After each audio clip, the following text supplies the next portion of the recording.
Hello, bienvenue dans une nouvelle vidéo. Et non, tu ne rêves pas, on est bien sur 2 vidéos en une semaine. C'est un exploit, un miracle même. Voilà, je suis assez fière, j'étais motivée. Espérons que ça continue comme ça. Du coup, comme vous avez vu dans le titre, on est sur une nouvelle vidéo 24 heures. Et pas n'importe laquelle parce que je vais vous déposer. Chaque fois je suis ambitieuse à croire que je sais tenir l'appareil comme ça, mais il est quand même lourd. Donc je disais pas n'importe laquelle vidéo 24 heures. C'est je mange comme dans mon enfance pendant 24 heures. Le premier épisode que j'avais fait avait eu pas mal de succès quand même. Je l'avais fait pendant le mois d'août. J'avais fait une vidéo par jour. Dire qu'il y a un mois entier où j'ai réussi à faire ça. Ça faisait un petit temps que je parlais d'en refaire une, etc. J'ai tardé, mais aujourd'hui est le jour. Donc j'ai réfléchi pour changer un petit peu et pas faire exactement la même chose, évidemment, que dans la première vidéo. Parce que bon, j'ai pas non plus mangé la même chose pendant toute mon enfance. Hein. Encore une chance, vous me direz. C'est parti pour la vidéo. Du coup, là, c'est le matin, comme vous en doutez. Et c'est l'heure du petit-déj. Donc j'ai pris des Kellogg's. Aujourd'hui des céréales et j'ai pris des loops, voilà, de Kellogg's. Donc c'est pas les miel pop, c'est les petits anneaux comme ça au miel, et ça faisait vraiment partie de mes Kellogg's préférés pendant très longtemps. Donc voilà, ça fait très longtemps que j'en ai pas mangé d'ailleurs, donc ça va être chouette. Je vais me servir un petit bol et voilà, on va déguster ça. On met bien entendu les céréales avant le lait. Je ne veux pas entendre d'autres théories absurdes et... Voilà, absurde, y a pas d'autre mot. Ah oui, d'ailleurs au niveau du lait, je mets celui-ci qui est assez récent chez Alpro, c'est This is not milk. Du coup c'est du lait végétal mais qui ressemble vraiment à du lait normal. Parce que c'est vrai que moi j'ai du mal à boire du lait normal aujourd'hui pour la digestion, etc. Et en termes d'éthique aussi d'ailleurs, j'essaie de faire attention. Du coup je bois beaucoup de lait végétal, mais c'est vrai que quand c'est pour des céréales ou avec des petits biscuits ou quoi, façon justement comme dans mon enfance, le lait végétal c'est pas pareil, mais celui-ci franchement fait tout à fait le taf. Ça ressemble très fort à du lait normal, donc voilà, si jamais vous n'avez pas encore testé, je conseille.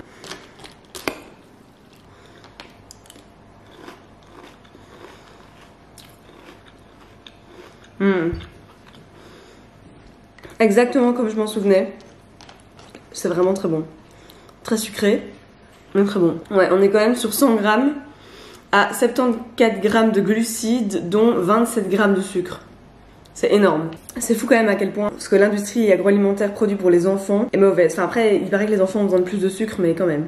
Bref, on va pas rentrer dans le débat du sucre, parce que évidemment je me suis préparée psychologiquement à manger bien plus sucré qu'une journée normale, parce que voilà, c'est une journée dans mon enfance. Donc voilà, le débat du sucre, passons. Et bien sûr, si je voulais faire comme mon enfant, je passerais tout le temps de mon petit déj à lire l'arrière de la boîte, même si c'est moins intéressant qu'avant, j'ai l'impression, parce que du coup maintenant il y a un énorme cadre avec les ingrédients, les informations nutritionnelles, etc. Et puis au-dessus il y a juste un petit coloriage à regarder, et ils expliquent comment aller jouer sur internet. J'ai l'impression que dans mes souvenirs c'était plus intéressant l'arrière des boîtes de céréales. Bon, je ne vais pas me filmer pendant tout le temps que je mange ce bol, mais je vais le manger. Et on se retrouve tout à l'heure pour la collation du matin.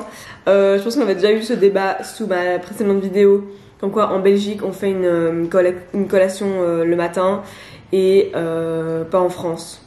Je crois que c'était une histoire comme ça. Et qu'en Belgique on appelle ça le 10h. Voilà, si jamais. Mais bref. À tout à l'heure pour ça. Bon voilà, on se retrouve pour la collation le 10h. Voilà. Il est 11h en fait, mais j'avais vraiment pas faim. Je n'ai toujours pas faim d'ailleurs, mais il faut bien que je le fasse parce que sinon je ne vais pas respecter mon programme de la vidéo. Pour ma petite collation du matin, j'ai pris des Pim's à l'orange. Alors ça, je sais que c'est voilà, un grand débat. Il y a des gens qui adorent, il y a des gens qui détestent. Moi depuis que je suis petite, j'aime beaucoup ça. Et j'étais très contente que ma maman l'achetait. Et là ça m'arrange d'avoir ça parce que vu que j'ai pas giga faim, au moins c'est assez petit. Donc je vais en manger un ou deux pour dire deux et voilà. Non, c'est trop bon. Je sais qu'il y a aussi un goût framboise, mais j'aime moins. Et là j'ai vu au magasin qu'il y avait poire. Et ça je pense que ça doit être nouveau, enfin j'avais jamais vu. Mais ça me tente pas du tout. Que orange, moi. Voilà. 2 sera suffisant parce que sinon je vais pas savoir manger à midi. Voilà, j'ai pris ma collation, on se retrouve tout à l'heure pour midi. Bon voilà, lunchtime. Du coup pour ce midi, je vais me faire une assiette tomate mozza. Il faut savoir que quand j'étais enfant, début ado, enfin ado même, mais franchement très tôt, j'ai adoré les assiettes de tomate mozza. Enfin, vous voyez quand on coupe en tranches, quoi, la tomate mozza classique. Et en plus, je me suis justement acheté cette semaine des belles tomates colorées comme ça qui ont l'air toutes bonnes. Vu que j'ai qu'une petite boule de mozzarella, j'ai peur de pas avoir assez faim parce que là tout d'un coup c'est bien faim et il me reste justement un petit sandwich mou que je m'étais acheté hier et c'est typiquement aussi les trucs de mon enfance. Donc je vais me faire un petit sandwich jambon fromage comme j'adorais aussi avec de la mayo vegan parce que je suis enceinte et il faut pas que j'ai les œufs crus. Oups. Donc je vais me faire un petit sandwich à côté, mon assiette tomate mozza et ce sera très bien. Voilà, je suis contente de manger ça. Donc c'est parti.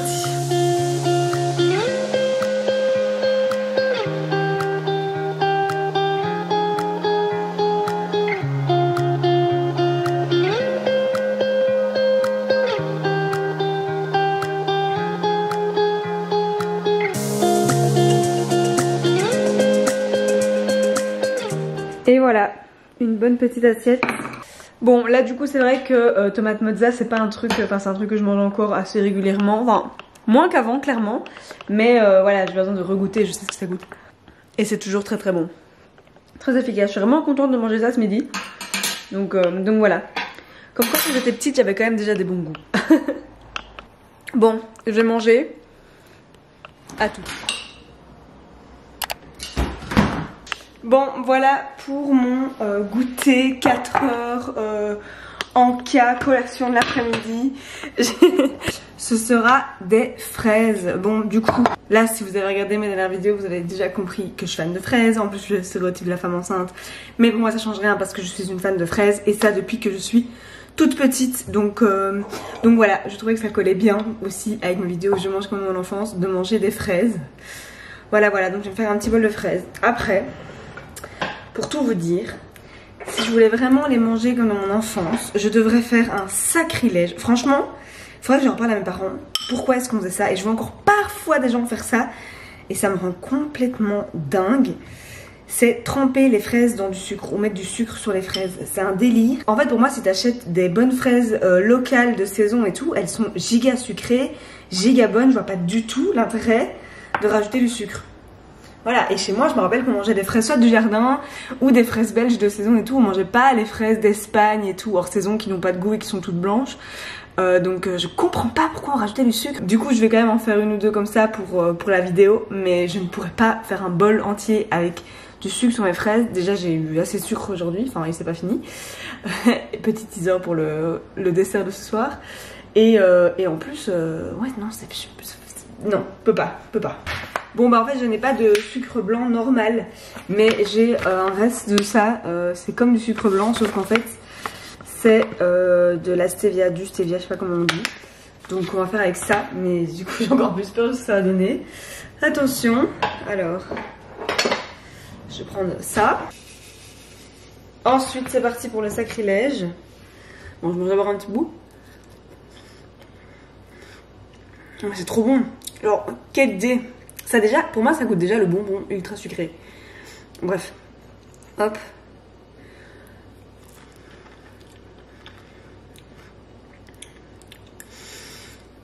C'est marrant, j'avais vraiment plus fait ça depuis, je sais pas, depuis au moins, j'ai 27 ans, je dirais au moins 15 ans je crois. Peut-être un peu moins. Bref, et du coup c'est vrai que ça me ramène quand même en enfance.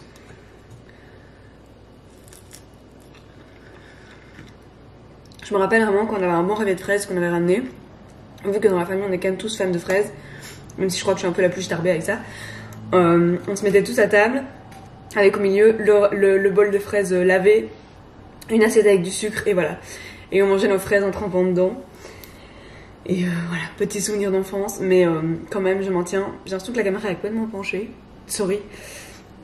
Je maintiens que c'est complètement absurde. Bon allez, j'en fais une deuxième. C'est pas mauvais évidemment, mais c'est juste du sucre pour du sucre quoi. Pour moi les fraises suffisent à elles seules. Ouais, pour moi ça rajoute rien du tout. Voilà, mais je vais quand même manger mon petit bol de fraises et on se retrouve ce soir pour le repas du soir. D'ailleurs attendez, je fais une petite aparté parce que du coup comme vous l'avez compris depuis ce matin, chaque fois j'hésite un peu sur comment appeler genre ma collation du matin, on dit le 10h en Belgique et tout. Et parce que je sais que j'ai quand même pas mal de Français qui regardent mes vidéos, et surtout les vidéos 24 heures, etc. qui sont, bah on le sait, des vidéos qui sont assez sur lesquelles on peut tomber aussi via l'algorithme de YouTube. Et donc voilà, je sais que je me retrouve souvent avec des Français et Françaises qui regardent ces vidéos. Et c'est tout un débat aussi, comment on appelle les repas de la journée. Et du coup, petite explication pour les Français, parce que bon, les Belges, nous, la plupart, on sait comment on dit en France, parce que voilà, avec les films et tout, qui sont plus généralement français, on est plus... c'est un peu comme le 90 et le 90 et tout ça. En tant que Belge, on est habitué à ce qui se fait en France, mais dans l'autre sens, c'est autre chose. Et du coup... Par exemple, le petit-déj, en Belgique ça fonctionne aussi de dire le petit-déj, mais pour le petit-déj, enfin le petit-déjeuner, en Belgique on peut aussi dire le déjeuner. En gros, en Belgique on ne dit pas le déjeuner pour le lunch. Alors qu'en français, voilà, à midi, on déjeune, c'est hyper commun et tout, et nous les Belges on dit vraiment pas ça, on va jamais dire on déjeune à midi. Si quelqu'un dit ça, c'est vraiment qu'il a vécu en France, qu'il traîne avec des Français, qu'il y a une influence vraiment française, parce que en Belgique, dire déjeuner pour le midi, ça... Non, ça n'a pas de sens. Et du coup, pour nous, si on dit déjeuner, vraiment, en Belgique, c'est le petit-déj, quoi. Donc ça, c'était pour le premier truc. Et du coup, pour midi, en Belgique, attendez, là, attachez-vous, parce que vraiment, je suis d'accord que ça n'a pas de sens et qu'il faudrait peut-être simplifier tout ça. En Belgique, en gros, on dit dîner à midi. Alors qu'en France, le dîner, c'est le soir. Mais non, chez nous, dîner, c'est midi. Je sais pas pourquoi, d'ailleurs moi je le dis pas parce que je trouve justement que ça porte trop à confusion, parce qu'il y a quand même trop de gens qui disent dîner comme en France pour le soir, mais en Belgique le soir c'est souper, le souper, alors qu'on mange pas seulement de la soupe le soir, mais on dit le souper. Donc moi ça me perturbe beaucoup d'utiliser des mots si différents, genre le petit déj et tout, enfin ça va. Mais du coup pour midi, moi je dis par défaut luncher, voilà, c'est un lunch, luncher, etc. C'est plus facile, ça met tout le monde d'accord, ou manger midi. Et le soir, je dis le repas du soir, etc. Ou ça m'arrive de dire le souper, mais quasi pas, je pense que je dis le repas du soir. Le repas, ouais. Et voilà, parce que c'est vrai que le dîner, souper en Belgique et déjeuner, dîner en France... Voilà, c'était un petit moment explication là-dessus. Donc voilà, si jamais vous saviez pas, j'espère vous avoir appris quelque chose. Si jamais vous voulez participer au débat, que vous avez autre chose à rajouter à ça, allez-y. Parce que du coup, j'ai aussi dit ce matin, en Belgique, en tout cas à l'école, on a une récréation la matinée. Et du coup, on a une collation aussi le matin. Et que on est pas mal à appeler le 10h, tout comme l'après-midi. Ce que vous appelez le goûter, enfin qu'on appelle aussi le goûter, mais on dit aussi le 4h en Belgique. J'ai l'impression qu'on dit beaucoup par rapport aux heures et que c'est un truc qui se fait pas trop en France. Mais ça, je me trompe peut-être. Enfin voilà. Dites-moi si vous avez quelque chose à rajouter à ce débat, si vous n'êtes pas d'accord avec un truc que j'ai dit. Parce que je dis en Belgique, mais après, il y a peut-être des différences aussi en fonction des régions en Belgique que je ne connais pas. Bon voilà, il est temps de préparer le souper. Et je me permets d'utiliser le belgicisme souper parce que ce soir, je fais un plat, si vous pouvez appeler ça un plat, typiquement belge. Je suis quasi sûre à 99%. Je me marre du coup parce que j'utilise que des expressions belges. Faut que j'arrête. Qu'on fait ça qu'en Belgique. Je suis sûre que les Français font pas ça. Dites-moi si jamais vous êtes français ou suisse ou je sais pas quoi, mais pas belge, et que vous connaissez ce plat. Alors à mon avis en Hollande il y a moyen qu'ils le fassent aussi aux Pays-Bas. Bref, on s'en fiche. Ce sont les pêches au thon. Voilà, c'est un truc très classique et très répandu en Belgique. C'est assez estival vu que c'est frais à manger. On fait ça beaucoup en été facilement, qu'on fait un buffet, etc. Enfin genre quand on était petite au fancy fair des écoles, je sais pas, j'ai l'impression que c'est un truc. Enfin en tout cas moi dans mon enfance des pêches au thon il y en avait tout le temps et j'ai remarqué que ça se fait toujours. Enfin bref. Du coup, ce sont comme ça des demi-pêches en boîte dans lesquelles on met du thon mayo, enfin qu'on prépare nous-mêmes. Et alors avec moi, ma maman faisait souvent de l'éblis. Voilà, mais après vous pouvez manger ce que vous voulez avec des pêches au thon. Mais du coup, moi, pour faire comme dans mon enfance, j'ai préparé de l'éblis. Hop, du thon en boîte dans lequel je mets de la mayo. Je rajoute aussi un petit peu de ketchup pour le côté doux. Du ketchup, je sais pas si ça se dit, mais bref, sel, poivre, et voilà. Du coup, si vous avez jamais goûté, ça peut vous paraître vraiment bizarre, mais je vous assure que c'est bon. Bon, après, c'est sucré salé évidemment, parce que c'est avec un fruit dedans. Donc voilà, il faut aimer le sucré salé. Mais si vous connaissez pas et que vous aimez le sucré salé, franchement, ne soyez pas si réticents de base, parce que c'est très très bon, je vous assure.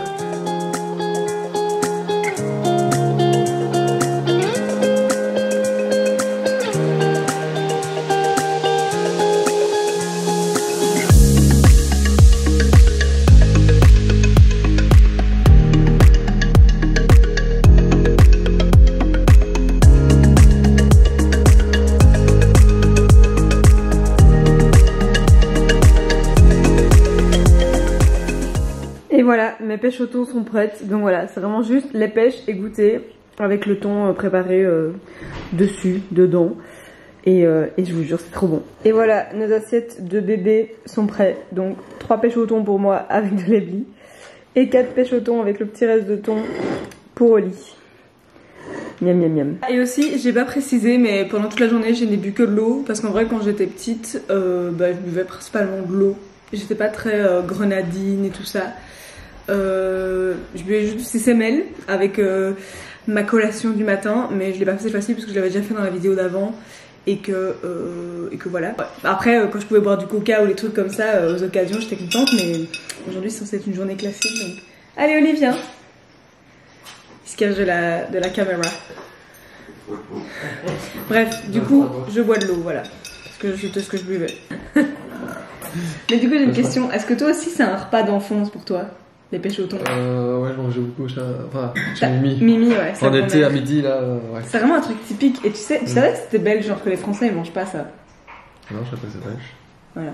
Ouais, genre nous vraiment j'ai l'impression qu'en Belgique tout le monde mange des pêches au thon en été et tout, les trucs faciles, c'est très le plat classique. Ouais. Et tu manges avec quoi? Genre moi c'est souvent avec de l'éblis comme ça. Moi je sais plus, du riz, non. C'est possible que ce soit du riz? Ouais, je crois. C'est quand même bon. C'est un peu ça, plein de petites choses différentes. Mais souvent dans les buffets aussi. Pommes de terre à mayonnaise et tout, là, tu vois, des trucs. Mais souvent ouais, dans les buffets d'été. Quand c'est plein de salades, plein de trucs, que les gens apportent des trucs et tout, il y a tout le temps des pêches au thon. Tomates crevettes, pêches au thon. C'est la base, hein. Trop bon. Mais après, je me dis, tu vois, si on n'avait pas grandi avec ça. Jamais. Oui, déjà, t'aurais jamais eu l'idée de faire ça. Mais surtout, imagine, t'as 25 ans, enfin, je sais pas, même plus jeune. Même peut-être pas aimé, tu vois. Un jour, ouais, quelqu'un te dit, vas-y, mange du thon avec des pêches, tu vas être là, what? Mais en vrai, c'est trop bon. Ouais. Dites en commentaire vous, si vous mangez des pêches au thon. Enfin, si c'est un repas qui fait partie de votre culture gastronomique. Bon, on va manger et on se retrouve tout à l'heure pour la dernière partie de cette vidéo, le dessert. Ouais. Lui, c'est ce que c'est. Il en a déjà mangé 2 hier, mais bon. Hein. Bon, voilà. Dernière étape de cette vidéo, le dessert. Et pas les moindres. J'adorais ça quand j'étais petite. Bah, j'adore toujours en vrai, mais c'est juste que j'en mange plus. Plus trop en tout cas. Parce que c'est quand même c'est intense. Ce sont donc des boules de Berlin. Donc c'est un genre de... Enfin je pense que tout le monde connaît, mais c'est un genre enfin c'est un beignet brioche comme ça. Bien gras. À mon avis c'est cuit dans l'huile, je sais pas trop, avec du sucre au-dessus. Et de la crème pâtissière au milieu. Voilà. Ça fait vraiment très longtemps que j'en ai plus mangé un.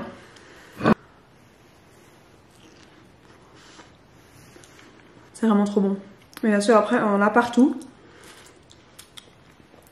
C'est impossible de manger ça proprement. Bon, voilà. Du coup, vous avez vu mon dessert. Un truc que j'adorais manger quand j'étais petite. Après, je sais pas si je le mangeais spécialement en dessert maintenant que j'ai réfléchi. En fait, je mangeais ça n'importe quand. Mais genre, vu que ça s'achète à la boulangerie, parfois les parents allaient chercher des cooks le matin, des viennoiseries. Et moi, ça m'arrivait de demander une boule de Berlin. Vraiment, et de manger une boule de Berlin le matin. Aujourd'hui, c'est un truc que je ne pourrais jamais faire. Mais sinon, il y avait aussi, je sais pas si vous voyez, c'est les cornets. Comme ça, en pâte feuilletée avec du sucre. Et donc, c'est comme un cornet. Et c'est aussi fourré de crème pâtissière comme ça. Je mettrai une image là. C'est aussi un truc que j'adorais quand j'étais petite. Voilà, j'ai fini cette vidéo. J'espère que ça vous aura plu, cette deuxième édition de Je mange comme dans mon enfance pendant 24 heures. Du coup, je pense que je vais recommencer un petit peu à faire des petites vidéos 24 heures par-ci par-là, parce que c'est quand même assez fun.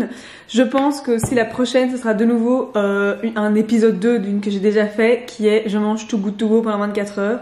Je vais essayer de la refaire, parce qu'en plus, l'épisode 1, c'est la vidéo la plus vue sur ma chaîne. Donc ça, c'est pas un signe pour que j'en refasse une. À mon avis, d'ici quelques semaines, vous verrez celle-ci arriver sur ma chaîne. Mais n'hésitez pas à proposer aussi en commentaire des idées de vidéos 24 heures à faire. C'est pas obligé d'être spécialement autour de la nourriture en vrai. Je vais chercher des idées de mon côté, mais si vous en avez des sympas, dites-les moi. Encore merci d'avoir regardé la vidéo. N'oubliez pas de laisser des petits commentaires, de vous abonner si c'est pas encore fait, de laisser un petit like, c'est super facile et ça soutient beaucoup. Ouais, voilà, merci. Je m'en vais manger ma boule de Berlin avec Oli et À la prochaine.